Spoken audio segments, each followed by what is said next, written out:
안녕하세요 여러분, 반재경입니다. 제가 지난 주일에 하나님은 이중인격자가 아니시다 부분에서 이 신약과 구약에 나타난 하나님의 모습 중에 서로가 마찰이 되는 것과 같은 그런 모습에 대해서 설명을 드리면서 예수 그리스도의 구속 사역 또는 인류의 역사를 여러 가지 시대로 나누어서 보아야 한다라고 말씀을 드렸습니다. 또 그것에 반대해서 세대주의라는 이름으로 그것이 뭔지 저는 사실 제가 직접 들어보거나 하지는 않아서 잘 모르겠는데, 제가 이런 이야기들을 하면 그것은 세대주의가 아니냐 이렇게 묻는 사람들이 많은데요. 그분들에게 세대주의가 뭐냐고 물어봤을 때 뭐 정확하게 대답하시는 분들도 없었고, 저도 세대주의가 뭐다 이렇게 정확하게 얘기한 것을 들어본 적이 없기 때문에 정확하게 세대주의가 뭔지, 왜 비난을 하는지 그런 것이 잘 이해가 되진 않지만, 여러분 한 사람의 그 인생에 대해서도 한번 생각을 해보신다면은 그 사람의 인생을 여러 가지 시대로 구분하지 않을 수가 없습니다. 한 사람이 태어나서 출생 신고를 하기 전과 하기 이후는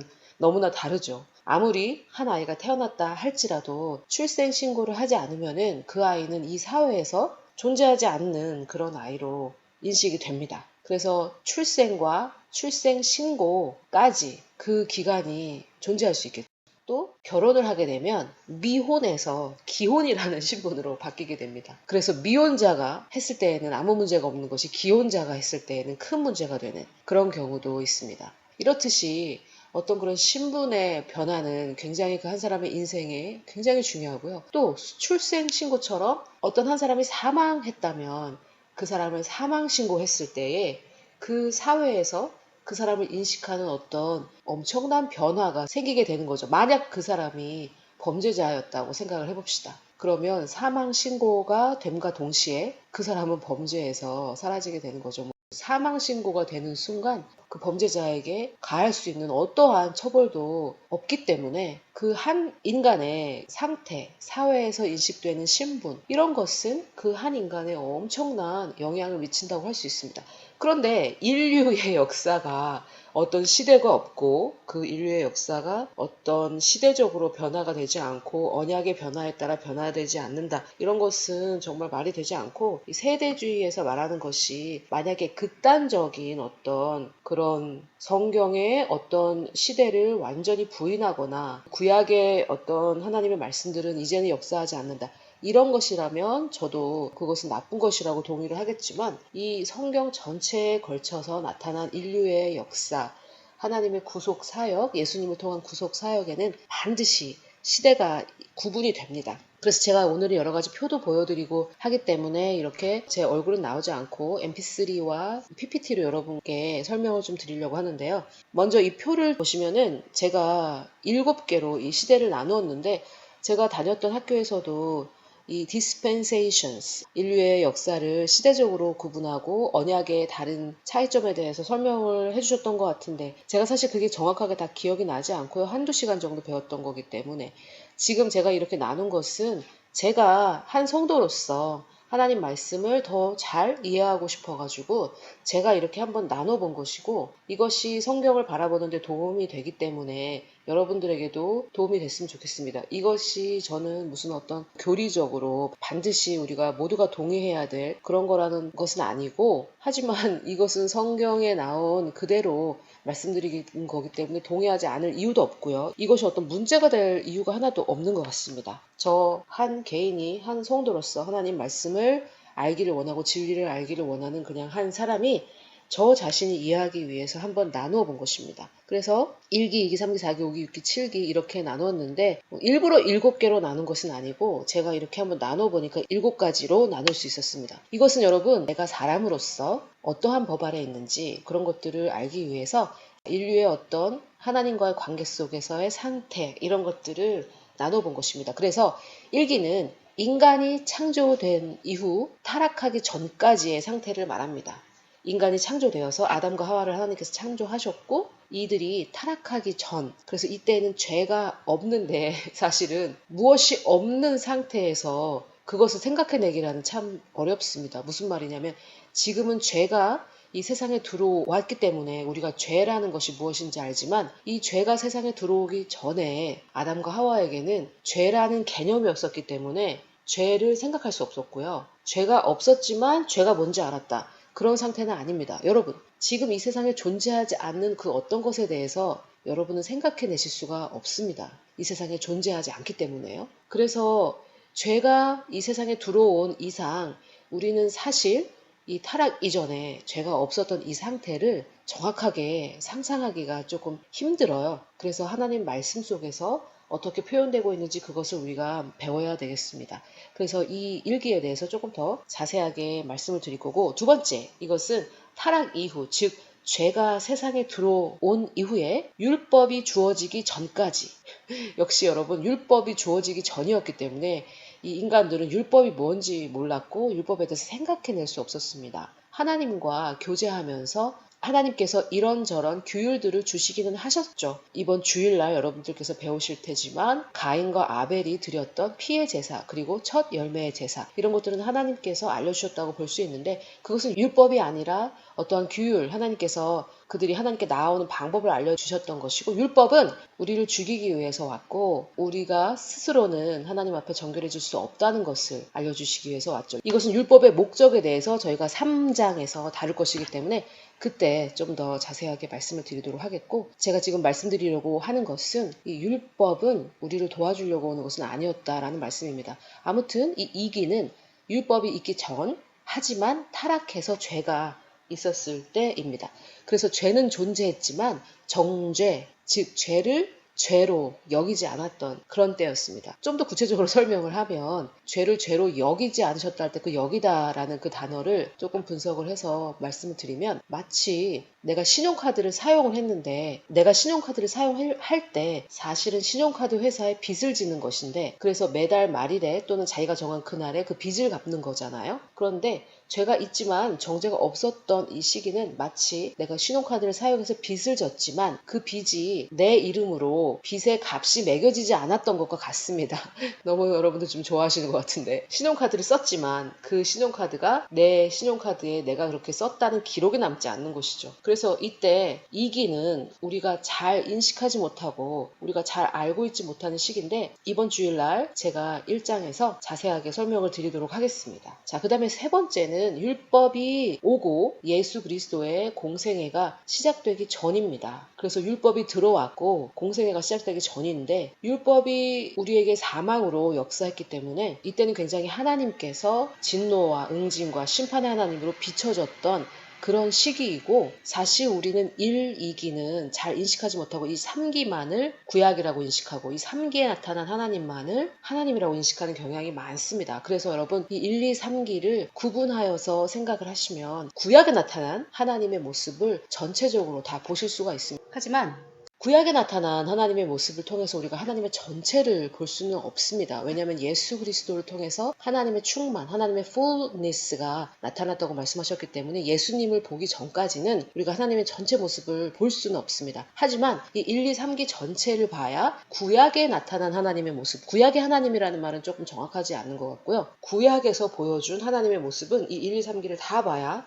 알 수 있습니다. 하지만 우리는 이 3기만을 보고 구약에 나타난 하나님을 정의해버리기 때문에 이 1, 2, 3기 전체를 다 보시는 것이 굉장히 중요하겠습니다. 자, 네 번째는 예수님의 공생애가 시작되고 십자가 이전까지의 기간입니다. 이 기간은 우리가 복음서 안에 들어있기 때문에 신약이라고 생각을 하지만 사실 이 복음서는 굉장히 여러 가지 시대가 복합적으로 있기 때문에 신약, 즉 새 언약이라고 이렇게 말하기에는 조금 어려움이 있습니다. 구약은 옛 언약이고 신약은 새 언약인데요. 히브리서에 보면 이 옛 언약은 피의 제사, 즉 대속죄일의 피의 제사를 말하고 있고 새 언약은 십자가의 예수님의 제사를 말하고 있다는 것을 알 수 있습니다. 그래서 우리가 쉽게 구약, 신약 이렇게 말하고 있지만 사실은 구약은 옛 언약, 즉 대속죄일에 동물의 피의 제사를 말하고 신약은 새 언약으로 예수 그리스도의 십자가의 언약을 말하고 있기 때문에 사실 구약, 신약 이렇게 간단하게 성경을 두 개로 표현하기에는 조금 어려움이 있죠. 금방 설명드렸듯이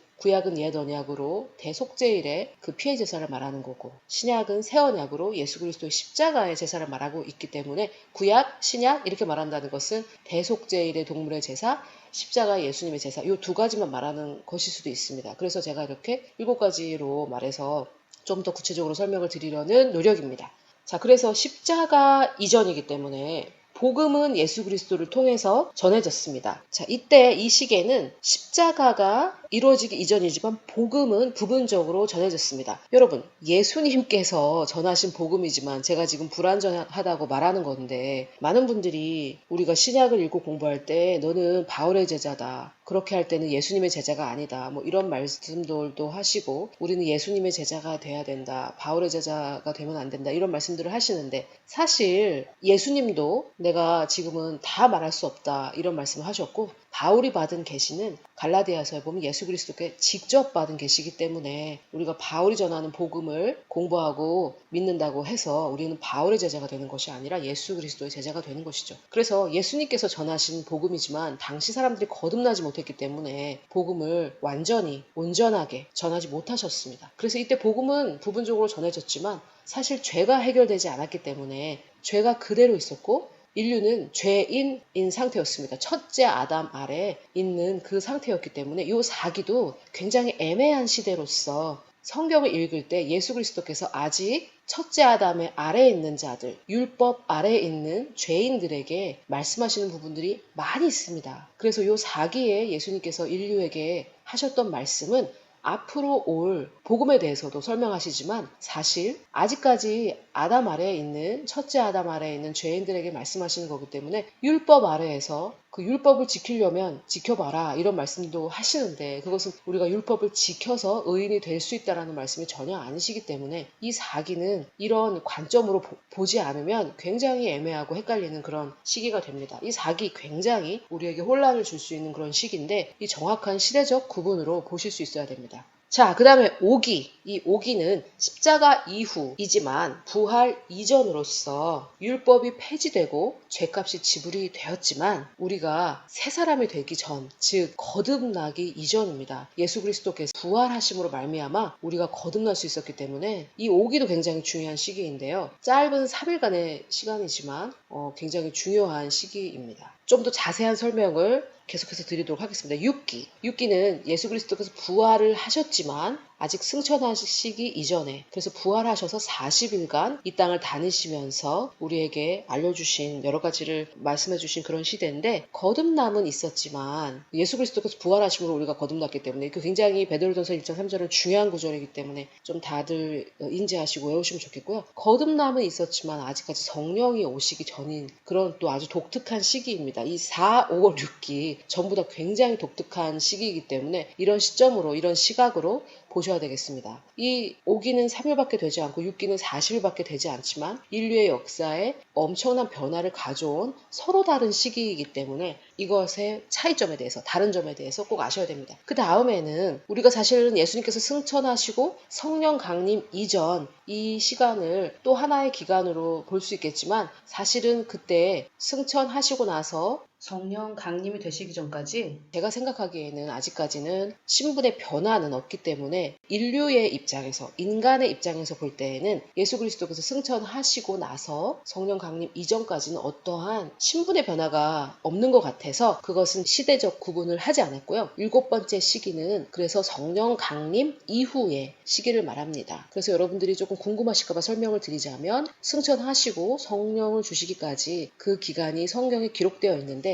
말하자면 마가의 다락방에서 기도하던 그 기간들이겠죠. 그 기간에 사실 인간의 신분의 변화가 없습니다. 제가 지금까지 발견하기로는요. 그래서 그것은 기간으로 두지 않은 이유고요. 성령 강림 이후에서 7년 대환란이 시작되기 전까지 이때를 교회 시대, 은혜 시대라고 하는데 우리가 지금 이 시대에 살고 있고 이 시대에 사는 사람으로서 신분을 알아야 되겠지만 하나님의 말씀을 창세기부터 계속해서 읽을 거기 때문에 이 7가지 시대적 구분을 가지고 여러분들께서 하나님의 말씀을 아시는 것은 굉장히 너무나도 중요합니다. 자, 그래서 대략적인 설명을 표를 보면서 말씀드렸고 조금 더 자세한 설명을 각각의 시대마다 드리도록 하겠습니다. 자, 여러분 1기입니다. 창조 이후 타락 이전인데요. 이것은 창세기 1장 27절에 하나님께서 사람을 만드셨다라는 말씀과 또 창세기 3장 6절에 하와가 선악과를 따먹기 이전으로 굉장히 짧은 기간입니다. 실제로 이 1기는 온전하게 창세기 2장밖에 없는데요.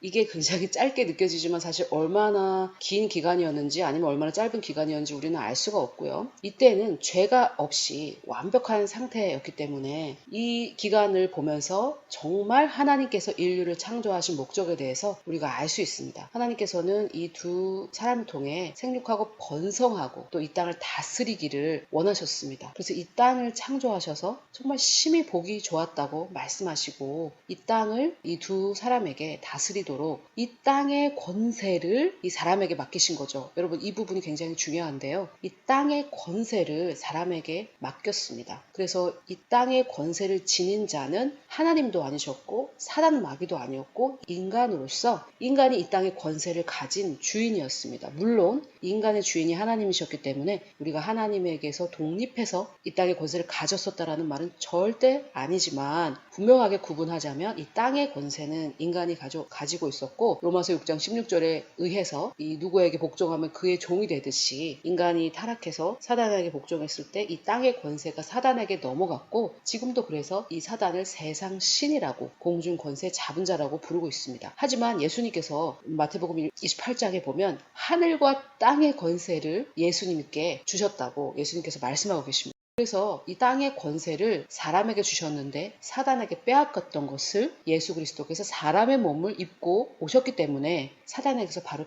빼앗을 수 있었던 거죠. 그래서 우리가 영을 하나님께 속했는지 마귀에게 속했는지 구분할 때 사도 요한이 준 어드바이스를 보면 그에게 예수 그리스도께서 몸을 입고 온 것을 인정하느냐 안 하느냐를 물어보라고 하는데 그 이유는 바로 예수 그리스도께서 몸을 입고 오셔서 십자가를 지시고 사단 마귀를 이기셨기 때문에 사단이 인간에게 빼앗았던 권세를 다시 예수님께서 찾으셨기 때문에 사단 마귀가 그것을 싫어하기 때문에 그 얘기를 할 때 그 영이 아무리 천사의 모습을 하고 와도 사단 마귀의 영이라면 도망갈 수밖에 없습니다. 그래서 이 일기 창조 이후부터 타락 이전까지 사람에게 주어졌던 권세가 무엇이었는지 또 하나님과 사람의 관계는 온전한 부끄러움이 없이 깊이 있는 교제가 가능했던 그런 시절이었습니다. 그리고 제가 이 강에서 더 자세히 설명을 드리겠지만 사람은 온전히 하나님만 의식했던 그런 시기였고 정말 하나님과 인간이 더함 없는 깊이 있는 교제를 나눴던 그런 시기였죠. 이 죄를 짓기 전까지 말입니다. 자, 그리고 이기는 타락 이후이지만 율법, 즉 십계명이 들어오기 이전까지였습니다. 이 시기는 창세기 3장 6절부터 대략 출애굽기 34장까지라고 볼 수 있는데 이 기간 동안에 하나님께서는 여전히 은혜로 인간을 대하셨다는 것을 알 수 있습니다. 그것에 대해서는 좀 더 자세하게 2장에서 설명을 드리도록 하고요. 대략적인 설명만 드리면 이때는 죄가 있지만 율법이 주어지기 전이었기 때문에 정죄함이 없었습니다. 이런 시기가 존재했습니다. 어떻게 생각하면 사실 지금 십자가 이후와 조금 비슷한 그런 시기라고 볼 수 있는데 이때는 죄가 있었고 죄가 패해지기 전이었기 때문에 죄가 십자가에서 패해진 지금과는 조금 다르다고 볼 수 있습니다. 여기서 말하는 죄란 즉 원죄를 말하는 거고요. 자범죄를 말하지 않습니다. 자, 죄가 죄로 여겨지지 않았고 로마서 5장 13절을 보면 죄가 율법이 있기 전에도 세상에 있었으나 율법이 없었을 때에는 즉 율법이 주어지기 이전에는 죄를 죄로 여기지 아니하였느니라 라고 이렇게 말씀하고 있고 여기서 여기지 아니하다라고 말하는 이 단어는 아까 제가 말씀드렸던 것처럼 그 죄를 지은 사람에게 담당시키지 않았다라는 말입니다. 즉 이런 말입니다. 어떤 사람이 외식을 했는데 그 사람이 먹은 그 식사값을 그 사람의 신용카드에 매긴 게 아니라 딴 사람의 신용카드로 계산을 했다라는 그런 것이죠. 그래서 이때는 딴 사람의 신용카드, 즉 예수님에게 담당시키기 이전이지만 그렇다고 해서 그 사람에게 담당시키지도 않았다라는 말입니다. 이런 시기가 존재했었는데 우리가 이 시기에 대해서 많이 알지 못하고 배워보지 못했기 때문에 이 시기에만 알 수 있는 하나님의 은혜를 우리가 많이 깨닫지 못하고 이해하지 못하고 하나님은 굉장히 심판과 응징과 처벌의 하나님인 것처럼 우리가 알았던 것이죠. 그래서 이 이기에 대해서 제가 이번 주에 1장 그리고 그 다음 주에 2장에서 더 자세히 설명을 드릴 것인데 이 이기라는 시기가 있었다라는 것을 아셔야 앞으로 저의 강의가 좀 더 자세히 설명이 되실 겁니다. 자, 그 다음에 3기. 3기는 율법이 주어지고 예수 그리스도의 공생애가 있기 전인데요. 즉 예수 그리스도께서 나와서 요한에게 세례를 받으시고 공생의 시작을 선포하셨는데 그 이전입니다. 그래서 십계명이 주어졌죠. 십계명이란 하나님께서 하나님의 손으로 직접 돌판에 새겨주신 법입니다. 그래서 하나님께서 말씀하셔서 모세가 적어온 그런 법들 말고 하나님께서 직접 돌판에 새겨주신 것은 이 십계명밖에 없는 3장에서 율법의 목적에서 좀 더 자세하게 설명을 드릴 것인데 이 3장은요 8월 7일에 제가 설명드릴 3장에서 이 율법의 목적에서 더 자세하게 설명을 드릴 테지만 그때 그 율법의 목적 강의를 3장 강의를 좀 더 잘 이해하시려면 이 3기라는 율법 이후 공생의 이전이라는 이 시간에 대해서 좀 더 이해를 하셔야 됩니다. 그런데 이제 율법이 주어졌을 때 이 인간에게는 사망이 임했는데요. 로마서 7장 12절을 보면 이로보건대 율법은 거룩하고 계명도 거룩하며 이것은 이제 십계명을 말하는 것입니다. 의롭고 선하도다. 그래서 저는 이 율법이 선하고 의롭지 않다는 말이 절대 아니지만 이 율법이 주어진 목적에 대해서 우리가 많이 오해하고 있다는 것이죠. 그런즉 선한 것이 내게 사망이 되었느냐? 그럴 수 없느니라. 오직 죄가 죄로 드러나기 위하여. 그래서 이 율법이 주어진 목적이 바로 이것입니다. 죄가 죄로 드러나기 위해. 왜냐하면 하나님께서 은혜로 역사하셨던 이 이기 시대 있잖아요. 이 이기는 타락했지만 율법이 없었던 이 시기에 하나님께서 죄를 죄로 여기지 아니하셨고 여전히 은혜로 인간들을 대우해 주셨는데 사람들이 이 죄를 죄로 알지 못하고 점점 타락해 갔기 때문에 이 죄가 죄로 드러나게 하기 위해 하나님께서 율법을 주셨습니다. 그래서 율법이 들어왔고 율법이 들어온 이상 하나님은 이 율법 아래에서 인간을 대우해 주셨어야만 했기 때문에 왜냐하면 하나님은 하나님의 말씀을 주의 말씀을 주님의 이름보다 높이셨기 때문에 하나님께서 한 번 하신 말씀을 어떠한 다르한 방법 없이 그냥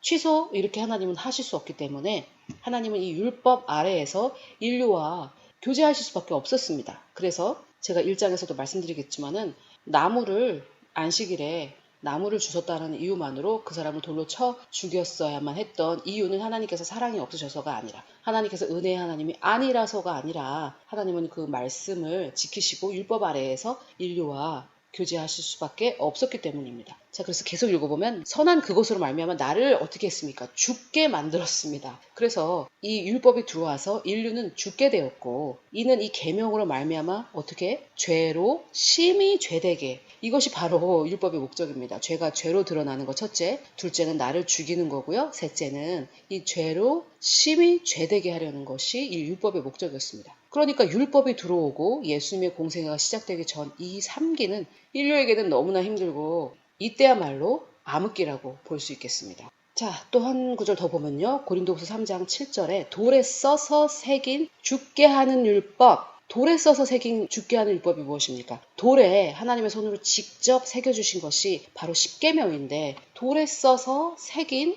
이 율법은 우리를 죽게 한다라는 것이죠. 율법은 선하고 거룩한 것이지만 율법의 기능, 율법의 역할, 율법의 사명은 우리를 죽게 한다는 것입니다. 즉 조문의 직분도 영광에 있어 이스라엘 자손들은 모세의 얼굴이 없어질 영광 때문에 그 얼굴을 주목하지 못하였거든. 즉 이 율법의 영광 때문에 죽이는 율법의 영광 때문에 이스라엘 백성들이 모세의 얼굴을 쳐다보지도 못했다면 하물며 영의 직분, 율법의 직분이 아니라 이 영의 직분, 즉 새 언약의 직분을 말하는데요. 이 영의 직분은 더욱 영광이 있다는 것이죠. 그래서 율법을 지켜야 된다, 율법을 지켜야 된다. 지금도 그런 말을 하시는 분들이 계시고 저한테 구약으로 돌아가라. 또 이런 말씀을 하시는 분들이 계신데 이 성경을 좀 읽어보시기를 바랍니다. 이 율법이 영광이 있지만 그거보다 더욱 영광이 있는 것이 바로 이 영의 직분, 성령의 직분이고요. 이 새 언약의 일꾼들이 가진 역할입니다.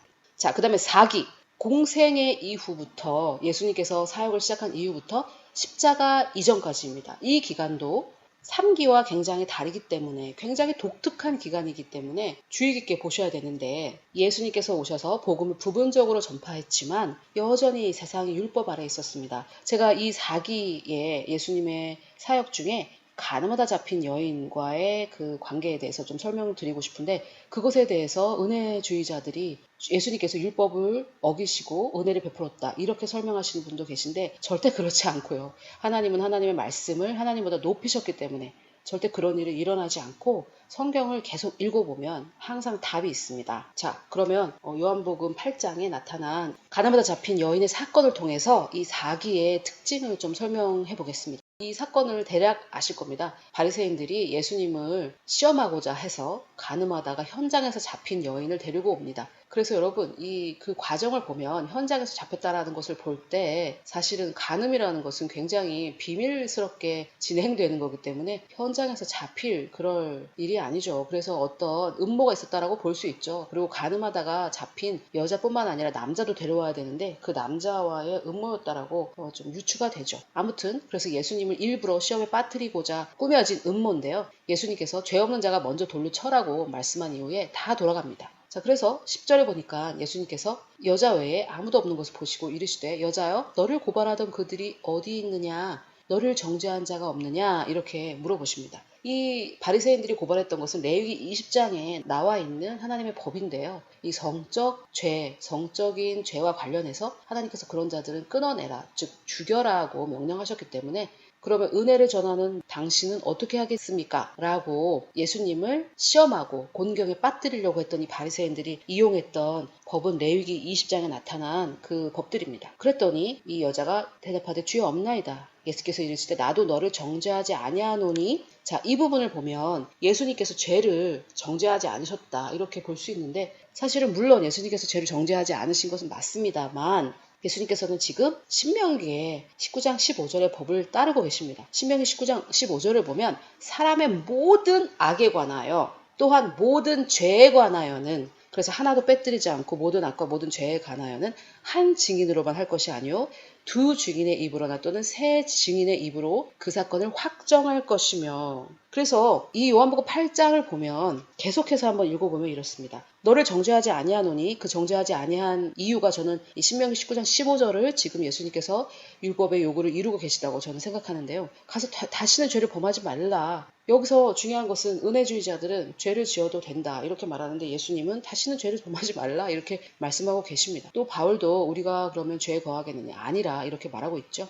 그래서 12절에 계속해서 읽어봐야 되는데 거기까지만 읽고 사람들이 멈춘 거죠. 여러분 성경은 계속해서 그 아래까지 읽어야 됩니다. 자, 12절에 예수께서 또 말씀하여 이르시되 하고 계속해서 말씀하셨고 13절에 보니까 바리새인들이 이르되 내가 너를 위하여 증언하니 너의 증언은 참되지 아니하다 이렇게 말씀을 하시니까 예수님께서 너의 율법에도 두 사람의 증언이 참되다 기록하였으니 내가 나를 위하여 증언하는 자가 되고 나를 보내신 아버지도 나를 위하여 증언하느니라 라는 말씀을 하십니다. 그래서 두 사람의 증언이 있어야 된다라는 개념을 계속해서 말씀하시고 있기 때문에 예수님께서 이 가늠하다 잡힌 여인에게 너를 정죄한 자가 어디 있느냐 없느냐 라고 물어봤을 때 이 여자가 없나이다 라고 얘기했을 때 이 여자를 정죄할 수 있는 유일한 분은 예수 그리스도 한 분만 남았는데 예수님께서 죄 없는 자가 돌로 쳐라 라는 새로운 조건을 하나 더 만드셨는데 죄 없이 돌로 칠 수 있는 분은 예수님 한 분이셨는데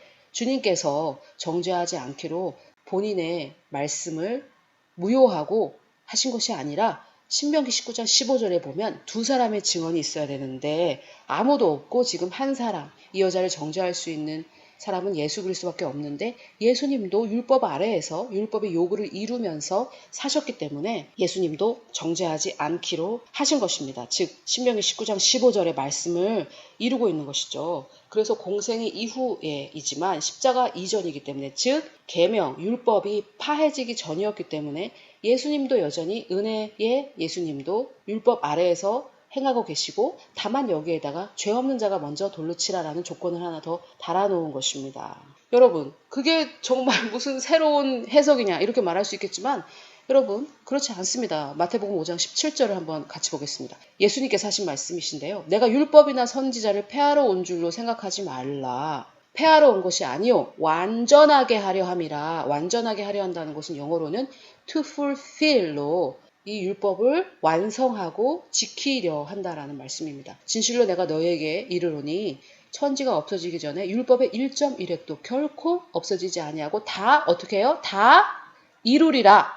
그래서 주님께서 이 율법의 요구를 다 이루셨습니다.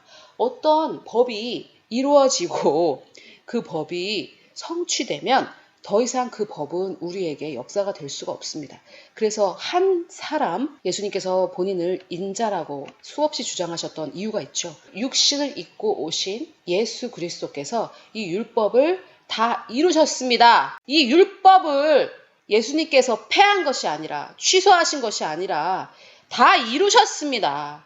자꾸만 구약으로 돌아가야 된다. 구약을 지켜야 된다. 십계명을 지켜야 된다. 이렇게 말씀하시는 분들이 계신데, 지금 아니 도대체 그런 사람이 누구냐 이렇게 생각하시는 분들도 계시겠지만, 그런 분들이 계십니다. 그런 분들이 왜 있는지 정말 이해가 안 돼요. 은혜를 배우시고 나서도 그런 분들이 있는데, 히브리서에는 그 증거가 더 많지만 정말 정신을 차리고 말씀을 보셔야 됩니다. 이 율법은 우리는 지킬 수 없고, 율법의 목적은 우리로 죽고 죄가 더 죄되게 하고 죄가 더 살아나게 하려는 것이었고, 이 율법은 오직 온전하신 예수 그리스도 그 한 분만 지킬 수 있었고, 그분이 다 이루셨습니다. 완성하셨습니다. 그래서 우리가 죄 짓고 살자란 말이 절대 아닌데 도대체 왜 이 말을 못 알아들으시는지 모르겠어요. 이 가늠하다 잡힌 여인을 통해서 예수님께서 법을 폐하신 게 아니라 신명기 19장 15절에 근거해서 온전하게 일하셨고, 이 사건을 통해서도 예수님은 놀라운 지혜로 죄업자가 먼저 치라라는 조건을 더하셔서 이 율법을 다 이루셨습니다. 아멘. 여러분, 이 사기 공생의 이후 예수님께서 사역을 시작했지만 십자가로 죄를 폐하기 전까지 예수님은 온전히 율법 아래에 사셨고, 율법 아래 사셨다는 게 지금 우리 신학의 성도들에게는 무슨 거의 정말 금지어처럼 이렇게 들리는데, 그런 말이 아니라 율법을 온전히 지키시면서 1.1획도 없어지지 아니하고 다 이루셨고, 이 율법 아래 율법을 하나도 어긴 것이 없이 예수님께서는 이 율법을 다 이루셨습니다. 우리를 위해서 다 이루어 주셨습니다. 그래서 이 사기는 굉장히 독특한 시기이기 때문에 이 시각을 가지고 보지 않으시면 여러분들께서 많은 어려운 가운데 빠지실 수도 있기 때문에 이 사기를 잘 이해하셔야 됩니다. 자, 5기 십자가 이후와 부활 이전, 이것도 3일밖에 안 되지만 굉장히 중요한 시기입니다. 왜냐하면 십자가에서 모든 율법 계명이 폐지됐기 때문에 율법이 죄로 말미암아 우리에게 사망을 주었던 그 파워가 다 깨져서 죄의 힘과 사단 마귀의 모든 그 능력이 십자가에서 파해졌습니다.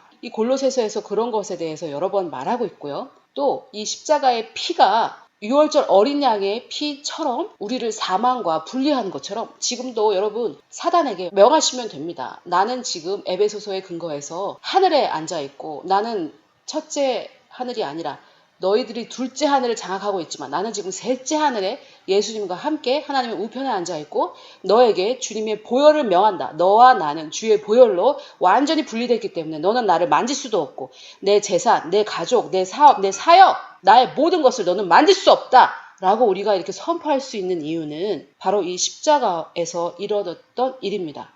여러분, 제가 이번에 2번째 특별 기획을 마치면 제가 사실 마음에 오랫동안 하고 싶었던 이 십자가와 부활, 즉 복음의 능력에 대해서 설명을 드리려고 하는데, 먼저 이 복음의 능력을 알기 전에 우리가 하나님이 어떤 분이신지 알아야 하기 때문에 이것을 먼저 기초를 깔고, 반드시 제가 하고 싶었던 게 바로 이 십자가의 보혈의 능력입니다. 이 십자가의 보혈의 능력이 이 죄를 사하고 엄청난 능력이 있지만, 이 부활이 아직 있기 전에는 우리가 거듭나기 전이기 때문에 우리는 거듭난 자로서 십자가의 보혈의 능력을 사용할 수 있지만, 십자가 이후 부활 이전도 굉장히 독특한 시기로서 어떻게 생각하면은 굉장히 절망적인 기간일 수 있습니다. 왜냐하면은 주님께서 부활하시기 이전이기 때문에 제자들에게는 주님이 완전히 여러 가지 약속을 하시고 그냥 죽어버리신 그런 시간이었기 때문에 그들에게는 굉장히, 인류에게는 굉장히 절망적이었고, 거듭남의 근거가 아직 마련되기 이전이었습니다. 거듭남은 주님의 부활로 말미암아 있었기 때문에 거듭남의 근거가 마련되기 이전이기 때문에 굉장히 독특한 시기라고 볼 수 있습니다.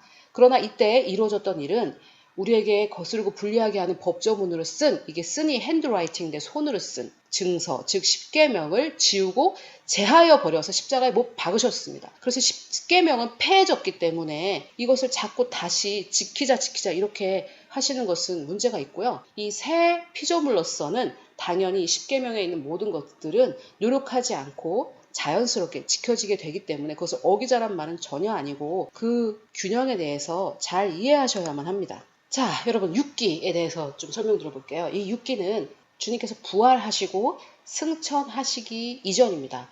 그래서 부활도 이루어져서 우리가 거듭날 근거가 마련됐지만 성령께서 오시기 전이기 때문에 성령님이 임하시기 전입니다. 자, 여기서 성령이 내주하신다와 성령이 임하신다의 차이가 조금 있습니다. 예수님께서 부활하셔서 제자들에게 숨을 내쉬고 성령을 받으라 이래서 그들이 성령을 받았습니다. 그래서 우리가 성령 받았네, 성령 받았네 이렇게 찬양할 때 왠지 성령 세례를 받은 성령의 능력을 받은 것 같은 그런 느낌으로 하지만 성령을 받으라 라고 했을 때 성령을 받으면 여러분 성령을 받으면 성령이 어디 계시겠습니까? 내 안에 계시겠죠? 그래서 지금 여러분 물컵을 하나 생각해 보시고요. 물이 성령님이라고 생각해 보십시오. 그래서 성령을 받으라 해서 그 컵 안으로 성령이 들어와 계신 그런 상황을 한번 생각해 보세요. 물잔에 물이 들어있는 그런 상황이죠. 부활 이후 승천 이전은 40일간 기간 동안 예수님께서 믿는 자들에게만 나타나셨습니다. 믿지 않은 자들에게 나타나지 않으셨습니다. 이것이 바로 예수 그리스도의 온유하심인데요. 믿지 않은 자들에게 나타나서 네가 나를 죽였지 하고 정말 심장마비로 다 죽여버릴 수도 있는데 그렇게 하지 않으시고 믿는 자들에게만 나타나셔서 다시 한번 그동안 가르쳤던 모든 것을 총정리하셨습니다. 그래서 고린도전서 15장 4절부터 보면 이 예수님께서 부활하셔서 나타나신 얘기들을 하고 계신데 6절에 그 후에 500여 형제에게 일시에 보였다라고 말씀하시면서 믿는 자들에게만 나타나신 것을 고린도전서 15장 4절부터 8절까지 이렇게 말씀하고 계십니다. 또한 정말 중요한 구절은 베드로전서 1장 3절인데 제가 한번 읽어보겠습니다. 여러분은 암송하시면 좋고 여러분의 신학에 굉장히 근간이 되는 구절로 아시면 좋겠습니다. 우리 주 예수 그리스도의 하나님 아버지를 찬송하리로다. 그의 많으신 긍휼대로 예수 그리스도를 죽은 자 가운데서 어떻게 해요? 부활하게 하심으로 말미암아 우리를 거듭나게 하사 산 소망이 있게 하셨다. 즉 부활이 없으면 여러분 거듭남이 없습니다. 십자가는 우리의 죄를 사해 주신 거지 우리를 거듭나게 하신 것이 아니기 때문에 이 부활이 굉장히 중요하고 그래서 사도행전에 보면 사도들이 십자가를 전했다라는 말보다 사도들은 부활을 전했다 이런 말들이 있죠. 십자가가 중요하지 않다는 것이 아니라 이 부활이 그만큼 너무나 놀라운 이 새로운 피조물의 근거가 되고 제2의 아담, 마지막 아담, 예수 그리스도, 신인류가 시작된 첫 번째 사건이 이 부활입니다. 이 첫 번째로 부활하신 예수 그리스도, 즉 죽었다가 다시 살아나셔서 죽지 않은 것을 말합니다. 죽었다가 다시 살아났던 나사로라든지 여러 사람이 있지만 그 사람들은 다시 죽었고 죽었다가 살아나셔서 영원히 사시는 분은 예수 그리스도밖에 없습니다. 안 죽었던 사람 에녹, 엘리야 이런 사람들이 있지만은 죽었다가 다시 살아나셔서 영원히 사신 분은 예수님밖에 없습니다. 그래서 부활하신 분의 첫 번째 열매가 되셨다고 하고 우리도 그 초실절의 비유대로 이 초실절의 비유에 대해서 조금 더 설명이 필요하신 분들은 전에 오신 대로 다시 오신 예수님 1편, 2편을 좀 들으시면 좋겠는데요. 이 초실절의 첫 열매가 되셨고 우리는 그 다음으로 우리도 그렇게 될 수 있다라는 소망을 갖게 산 소망이 있게 하셨다는 것이죠. 그래서 우리도 죽었다가 다시 살아나거나 아니면 아예 죽지 않고 부활해서 영원히 죽지 않고 사는 그 근거가 바로 이 부활에 있었기 때문에 십자가는 있었지만 부활이 없었던 그 3일간은 굉장히 절망적이었다라고 제가 말씀을 드리는 것입니다. 이 예수님이 부활하심으로 말미암아 우리는 새로운 피조물이 되었습니다. 하지만 이 부활 이후 승천 또는 성령 강림 이전은 어떤 특징이 있냐면요. 성령이 오시기 전이기 때문에 예수님을 믿고 거듭날 수는 있었지만 즉 성령이 내주하실 수는 있었지만 성령으로 세례를 받기 전으로 능력이 없었습니다. 이 시기도 상당히 독특한 시기죠. 부활해서 제2의 아담, 즉 새로운 피조물이 되었지만 성령이 임하지 않으셨기 때문에 성령의 능력으로 역사할 수 없었던 시간이었죠. 오순절까지 그런 시간이 계속되었습니다. 그래서 예수님께서 당부하시기를 예루살렘에 가서 성령이 임하실 때까지 기다려라 이렇게 말씀하셨습니다. 자, 그런데 마지막 7기 성령 강림 이후입니다. 이것에 대해서 예수님께서 예언을 하시는데요. 사도행전 1장 8절에 보면 오직 성령이 너희에게 어떻게 해요? 임하시면 그래서 이 임한다라는 것은 영어로 보면은 on 여러분 이것을 한번 생각해 보시면 좋겠습니다. 아까 제가 말씀드린 물컵에 물이 들어가 있는 상태를 한번 생각해 보셨죠? 그래서 물이 안에 들어있는 것처럼 우리 안에 성령께서 계신 것을 성령의 내주라고 말합니다. 이것이 거듭남이라고 말할 수 있지만 이 물컵이 아예 물을 안에 담은 상태에서 물이 담겨있는 큰 바다 안에 들어간다고 생각해 보십시오. 그러면 컵 안에도 물이 있지만 이 컵도 물 안으로 들어간 상황이죠. 그래서 세례라고 했을 때 우리는 상당히 잘못된 생각을 가지고 있죠. 뭐 여러 가지 뭐 초콜릿 세례를 받았다 그러면 초콜릿을 많이 받았다. 플래시 세례를 받았다 그러면 플래시를 많이 받았다. 또 물 세례를 우리는 이제 장로교에서는 물을 뿌리는 것으로 그렇게 저도 물 세례를 받았는데, 그리고 나서 저는 이제 물 안에 완전히 잠기는 세례도 다시 받았는데요. 이 물 안에 완전히 잠기는 것을 세례라고 하고, 그 물에 완전히 푹 젖는 것, 염색으로 하자면 완전히 염색되는 것, 그것을 세례라고 하기 때문에 이 성령이 임하신다라고 할 때에는 컵 안으로 물이 들어가서 컵이 물을 담고 있는, 즉 성령의 내주를 말하는 것이 아니라 이 물컵이 완전히 물 안으로 들어가는 것과 같은 그런 상태, 내 사방을 물이 감싸고 있는, 임하다라고 할 때 on you이기 때문에 내 사방을 물이 감싸고 있는 것 같은 그런 경험이기 때문에 거듭남과는 다른 경험입니다. 이것을 예수께서 제자들에게 성령을 받으라 하고 후 하고 숨을 내부으시고 나서도 너희들은 또 예루살렘에서 기다리라 이렇게 말씀하셨기 때문에 이 두 가지가 차이가 있다는 것을 아실 수 있을 것이고요.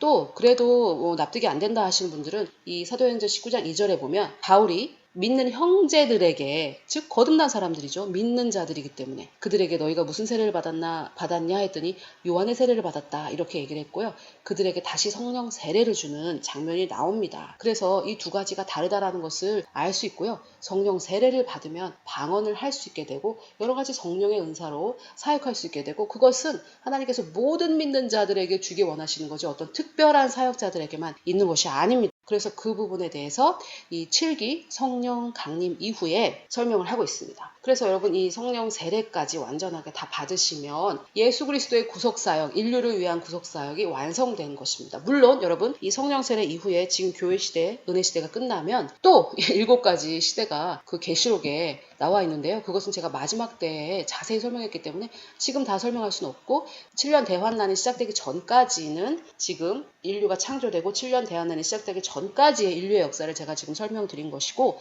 하나님의 구속사역이 성령 강림으로 완성이 되었습니다. 그리고 우리는 지금 이 시기 안에 있기 때문에 믿고 구하기만 하면 성령으로 세례를 받을 수가 있고요. 또 어떤 사건이라기보다는 그 물에 푹 잠기는 것이기 때문에 제자 사모를 할 때 아버지와 아들과 성령의 이름으로 세례를 주라고 하셨는데, 그 아버지와 아들과 성령의 이름으로 우리는 푹 잠기는 어떤 긴 기간도 성령의 세례라고 말할 수 있겠습니다. 그래서 어떤 한 번의 사건이기도 하지만 긴 기간 동안 우리가 제자가 되는 과정, 말씀으로 새롭게 되는 과정, 즉 생각이 완전히 새롭게 돼서 예수 그리스도의 장성한 분량까지 이르는 그 과정도 성령 세례, 불세례라고 부를 수 있다고 저는 생각을 합니다. 우리는 이 1기에서 6기 그 어디로 돌아갈 필요도 없고 돌아갈 수도 없고, 사실 육적 유대인이 아니기 때문에 돌아갈 자격도 없습니다. 그래서 저는 여러분 이 사도행전의 약속대로 부흥이 다시 오리라고 믿고 있습니다. 제가 한번 읽어보겠습니다. 그러므로 형제들아 너희가 알 것은 이 사람을 힘입어 죄사함을 너희에게 전하는 이것이며, 이 사람이란 예수 그리스도를 말합니다. 또 모세의 율법으로 너희가 의롭다 하심을 얻지 못하던 모든 일에도, 자 이거 자꾸만 모세 율법으로 돌아가자고 할 일이 아니죠. 이 사람 즉 예수 그리스도를 힘입어 믿는 자마다 의롭다 하심을 얻는 이것이라, 이것이 바로 은혜의 복음입니다. 그런데 자 계속해서 42절에 그들이 나갈새 사람들이 청하되 다음 안식일에도 이 말씀을 하라 하더라. 회당의 모임이 끝난 후에도 유대인들과 유대교에 입교한 경건한 사람들이 많이 바울과 바나바를 따르니 두 사도가 더불어 말하고 항상 하나님의 은혜 가운데 있으라 권하니라. 그 다음 안식일에는 온 시민이 거의 다, 그 도시의 모든 시민이 거의 다, 여러분 생각해보세요. 저는 지금 부산에 살고 있는데 서울에 계신 분들은 서울 1000만 아닙니까? 온 시민이 거의 다, 물론 이때 시가 지금과는 조금 달랐겠지만 어쨌든 그 지역의 모든 사람이 거의 다라는 말은 여러분 얼마입니까? 뭐 사람마다 조금 다르게 좀 8, 90%가 아니겠습니까? 10중 8구가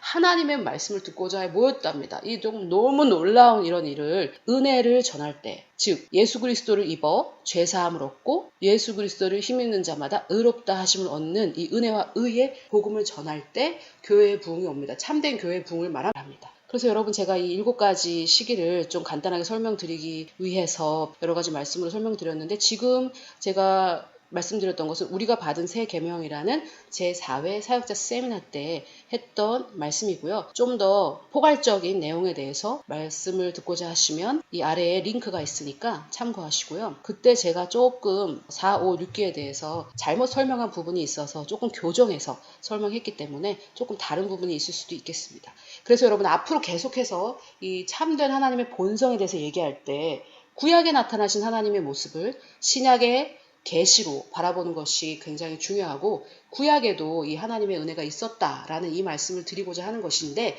이 시기적으로 7개 시기로 나눠서 이러한 틀을 가지고 보지 못하시면 하나님의 어떠한 그 모습에 대해서 오해할 가능성이 굉장히 많기 때문에 이 시기를 제가 설명을 드렸습니다. 이 시기적으로 보는 것에 대해서 많은 분들과 함께 나누시고 설명을 하거나 하시면은 굉장히 서로에게 도움이 되실 겁니다. 그래서 이 7가지 시기에 대해서 제가 한번 생각해 봤던 것이 여러분들께도 큰 도움이 되시기를 바라고 우리의 하나님에 대한 이해, 우리의 진리에 대한 이해가 좀 더 폭넓게 되기를 그런 지혜와 계시의 영을 가진 저와 여러분이 되기를 예수 그리스도의 이름으로 축복합니다.